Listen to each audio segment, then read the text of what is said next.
Olá, meus amores, beleza? Hoje nós vamos falar sobre o gênero entrevista, tá? O que é entrevista, na verdade, né? A entrevista, ela é um gênero que pode ser tanto oral, né, quanto escrito. Normalmente nós encontramos esses tipos de texto, né, em revistas, em jornais, né, esses registros escritos, né, de entrevistas em jornais, né, em notícias, em reportagens e exclusivamente quando, né, no caso das notícias, por exemplo, né, quando você quer dar mais verdade, né, aquela notícia, quer comprovar, né, com mais detalhes em relação aos acontecimentos, né, você normalmente faz uma entrevista a uma pessoa do local, uma pessoa que esteve naquele local, né, onde o fato ocorreu. E aí você também tem aquela entrevista quando você quer saber algo em relação a uma figura importante, uma figura ilustre, ou algo que esteja acontecendo no momento, né? Uma pessoa importante, com papel social importante na sociedade, em que você que você, na verdade, né? Quando você vai ler, gera um interesse por parte do leitor, né? Um interesse por parte do leitor em saber mais sobre aquela pessoa, né? O que aquela pessoa faz, né? Do que ela gosta, né? Quais são as suas atividades, né? E aí lá na página 64, você vai encontrar uma entrevista e aí você pode, a gente claramente percebe, né, que é um texto retirado da internet, né, de um site, o site da Globo, dá pra gente ver aí pelo endereço, né, da Globo Sociedade, Tecnologia, e aí tem um endereço. Ninguém tem obrigação de saber tudo, né? E aí, a internet, né, é um recurso muito interessante onde nós encontramos também esses gêneros, né? Esse gênero, no caso especificamente, que é a entrevista, né?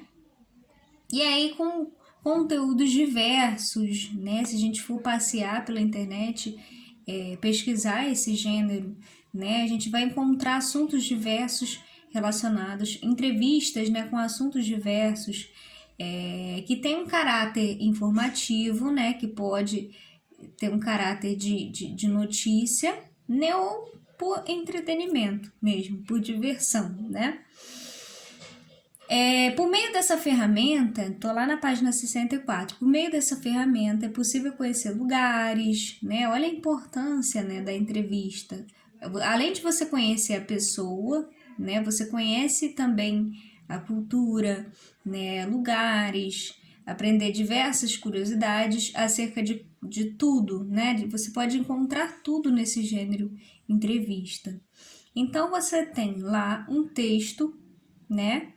E aí você tem um formato meio que parecido com o formato da notícia. A entrevista ela é parecida com a notícia, né, no quesito estrutura. Você tem um título, né, em destaque, né, um título que normalmente ele tem uma fonte diferenciada, ele tem uma cor diferenciada e ele vai ter essa importância, né, de chamar a atenção mesmo, de ser uma frase interessante para chamar a atenção do leitor. E aí ele começa, né, o título já com as aspas. Ninguém, aí tem entre aspas assim o título, né? Ninguém tem obrigação de saber tudo, diz criador do Manual do Mundo. Esse Manual do Mundo também vem entre aspas, né? Isso quer dizer o quê?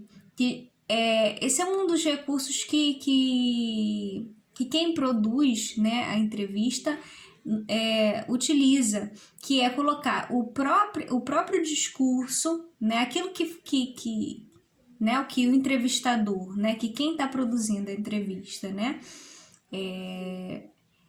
pegou, né, das respostas dessa pessoa, né, que está sendo entrevistada e colocou lá algo que chamou a atenção dele e que ele acredita que vai chamar a atenção dos leitores também, que é uma opinião, na verdade, dessa pessoa desse entrevistador, né, desse entrevistado, desculpa. Ninguém tem obrigação de saber tudo. Aí você se pergunta, né, por que ele disse isso? Quem é essa pessoa para falar dessa forma, que ninguém tem obrigação de saber tudo? Diz o criador do Manual do Mundo. Aí você fala, que manual do mundo é esse, né? O que ele está dizendo? E por aí você já vai começando a se interessar por esse texto, né? E aí logo abaixo tem também uma espécie de linha fina, né? Iberê Tenório. Quem é esse cara? Iberê Tenório, né? Conta como vídeos na internet podem revolucionar aprendizado. Olha que interessante né, essa entrevista. Por Sérgio Matsura, né? Esse nome deve ser oriental, né? Deve ser Sérgio Matsura, né? Parece oriental. Logo abaixo, então você tem o nome, a manchete, né? Basicamente o título, uma linha fina explicando mais, né? Dando mais uma informação em relação àquela, né? A essa entrevista. Logo abaixo você tem o nome de quem produziu a notícia, de quem é o entrevistador, quem é que tá escrevendo, né? Desculpa, escrevendo esta entrevista. E logo abaixo você tem a data, né? Importantíssima a data. O horário também ao lado. É importante a gente perceber essa estrutura. Atualizado, né? Tá, dia 13 de março de 2016, né? Às 4h30. Atualizado no dia 16 de 11 de 2016, né? No mesmo ano, às 3 horas, às 15 horas e 57 minutos. E aí você tem o nome, né, da cidade, de onde que está acontecendo essa entrevista, né, em Caixa Alta e Rio, em Travessão, percebam, né? Jornalista por formação, Iberê Tenório comanda ao lado de sua mulher, Mariana Faro, o site Manual do Mundo. Então o Manual do Mundo é um site, né? Com vídeos educativos de receitas culinárias, mágicas e principalmente experiências científicas. Olha que bacana, deve ser maravilhoso, né? Tudo com uma linguagem simples para estimular o interesse das pessoas pela ciência. Olha que legal. O casal é uma das atrações do Wired Festival Brasil 2016, que acontece nos dias 2 e 3 de dezembro no Armazém Utopia, na zona portuária do Rio. O festival, realizado por Edições Globo Condé Nast e o Globo, apresentado pela Prefeitura do Rio e Rio Eventos com patrocínio da Nextel, já estão à venda pelo site e custam a partir de R$ 125,00 a meia e R$ 250,00 a inteira. Um pouquinho salgadinho, né? Mas a gente, enfim, né, quem pode, né? Então, a gente pode perceber que nessa parte inicial da entrevista, você tem uma resposta, basicamente, né? Não começa entrevistando direto a pessoa, ele não começa entrevistando o Iberê Tenório de cara, ele diz quem é o Iberê Tenório, o que é que ele faz, na verdade, como uma espécie de resumão, né? De um resumo sobre aquilo que ele é, né? E o que seria, na verdade, esse Manual do Mundo de uma maneira geral, com poucos detalhes, né? Para também não ficar tudo à mostra para o leitor, né? Para o leitor ir lendo até o final, para ele poder também descobrir as coisas a partir do desenvolvimento do texto. Aí ele chega embaixo e fala, né? Tem uma fonte em negrito, né? E uma pergunta, na verdade. E ele começa a fazer a entrevista, né? Creio eu que ele começa a fazer a entrevista, quando ele produz o texto, ele começa com a entrevista, né?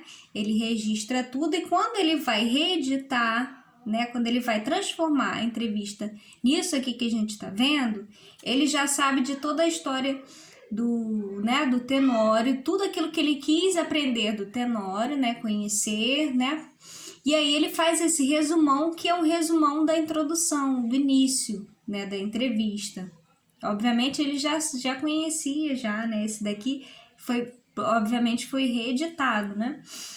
Desde quando o Manual do Mundo, não o Manual do Mundo, é o Manual do Mundo entre aspas, porque ele está falando de um site, né, desde quando o Manual do Mundo existe? O Manual do Mundo, né, entre aspas, foi criado em 2008 por mim e pela minha esposa Mariana Fulfaro. Desde então, já publicamos mais de 2.000 vídeos e conseguimos mais de 7 milhões de seguidores no YouTube. Ele pega dados, né, impactantes para justamente fazer com que o leitor se interesse cada vez mais, né? Então, é um número considerável, né? Mais de 7 milhões de seguidores no YouTube. Provavelmente, né, o Sérgio Matsura, que é o que está entrevistando, a pessoa que está entrevistando, o repórter possivelmente, né, ele observou a quantidade de seguidores, né, desse canal no YouTube, dessa pessoa, do Tenório, na verdade, do Iberê Tenório, e aí ele ficou tão interessado e quis saber o porquê, né, desse canal fazer tanto sucesso, né. Foi criado em 2008, ele e a esposa, e aí você tem uma resposta curta, mas bem objetiva e bem impactante, né? Mais de 1.000 vídeos, olha só, publicados, muito interessante. E aí você percebe também que quem está sendo entrevistado, né, e o texto, como ele está sendo redigido aqui, você percebe que o texto está em primeira pessoa, né? Não é um entrevistador que está escrevendo pela pessoa que está sendo entrevistada. Ele está escrevendo quase que o que a gente chama de uma expressão latina, né? Ipsis literis. Ele está escrevendo exatamente aquilo que foi dito pelo entrevistado. E é em primeira pessoa. Né? Isso é uma das características da entrevista, né? E aí ele começa a fazer perguntas, né? Mas perguntas interessantes que ele considera interessantes para que você e eu, né, os leitores, se interessem cada vez mais. Você é jornalista por formação. Como surgiu a ideia de fazer vídeos para a internet? O ano de 2008 foi quando o YouTube explodiu. As câmeras ficaram acessíveis, a banda larga se popularizou e a resolução de vídeos no YouTube melhorou. Percebemos que esta seria uma revolução no jeito que as pessoas ensinam e aprendem.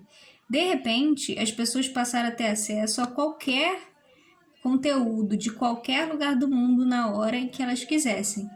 E por aí vai, a entrevista vai. Por que vídeos sobre ciência, né? E vocês podem fazer a leitura depois com mais detalhes, né? Por que vídeos sobre ciências, né?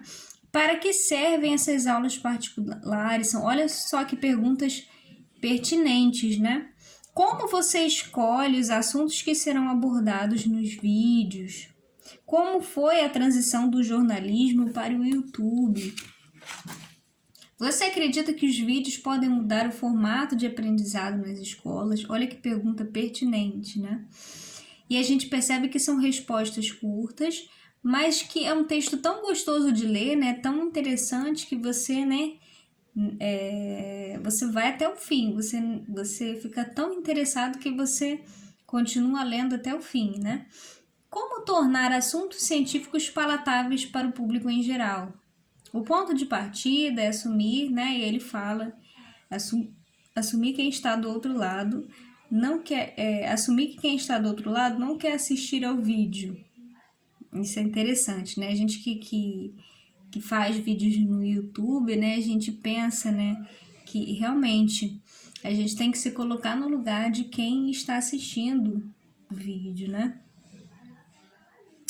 E como é o feedback da audiência? Você imagina que um dia trabalharia como youtuber, né? Eu acho que ninguém, né? A maioria das pessoas, principalmente agora, né, em época de pandemia, não se imaginavam como youtuber, né? Principalmente os professores. Mas hoje você trabalha só com o Manual do Mundo, não é? Qual a importância, ele fecha, né? Qual a importância de o Brasil receber um evento como o Wired Festival e de você estar nele? E aí ele fecha, e aí tem os comentários abaixo, já que é um texto da internet, né? Então tem os comentários para que as pessoas possam fazer, fazer essa interação, né?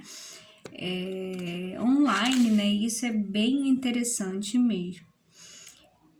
Lá na página 69, só para a gente fechar a questão da entrevista, pode ser oral ou pode ser escrita. Eu acredito, né, que, sobretudo, inicialmente é um texto oral, né, um texto que você faz as perguntas para a pessoa, normalmente tem um gravador, né, ou a pessoa vai registrando ali as coisas mais importantes ditas, né, por esses entrevistados, ou escrita, né, sendo composta de uma introdução que dá informações, lembrando, né, da introdução, que dá informações ao leitor sobre o entrevistado e sobre o que será apresentado de uma maneira resumida, né, e uma sequência de perguntas e respostas, né, e pode apresentar marcas próprias de oralidade e registro formal ou informal, dependendo da intenção de publicação do veículo em que é publicado e do público-alvo. Então, a linguagem, né, vai depender do público-alvo. Normalmente, quando você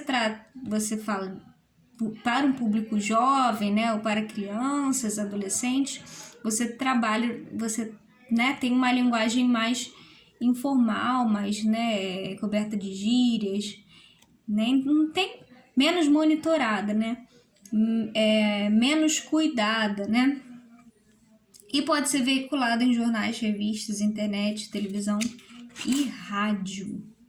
O que a gente pode perceber também é que no texto escrito, né, é óbvio que a pessoa vai fazer uma escrita mais cuidada, né, vai escrever de uma forma mais cuidada. Então, normalmente, ela pode omitir, né, esses vícios de oralidade, essas marcas de oralidade, como eu faço muito, que é o né, eu uso muito né, aí, pra, né, essas marcas, essas são marcas de oralidade que nós temos, né, e isso é na fala. Quando você vai para a escrita, você pode utilizar em alguns momentos, ou você pode omiti-las para que você construa um texto mais próximo da formalidade, tá? Na página 70 você tem lá, ó, as marcas de oralidade são recursos como palavras, expressões próprias da oralidade, né, aí, pra, repetições, frases interrompidas, marcadores conversacionais, risos, gestos, e isso tudo você pode, essa questão dos risos e gestos, você pode no texto escrito colocar entre parênteses, né? Essas marcas são mais comuns em gêneros como entrevista, conto popular, diário, e são mantidas a fim de preservar em textos escritos a situação comunicativa. Então, você pode encontrar essas marcas de oralidade em textos como esse, né? Dependendo da intenção do autor, né? Para com o público-alvo, né? Tudo são estratégias que são utilizadas para entreter as pessoas, certo? Então, a gente termina por aqui. Beijos, até a próxima.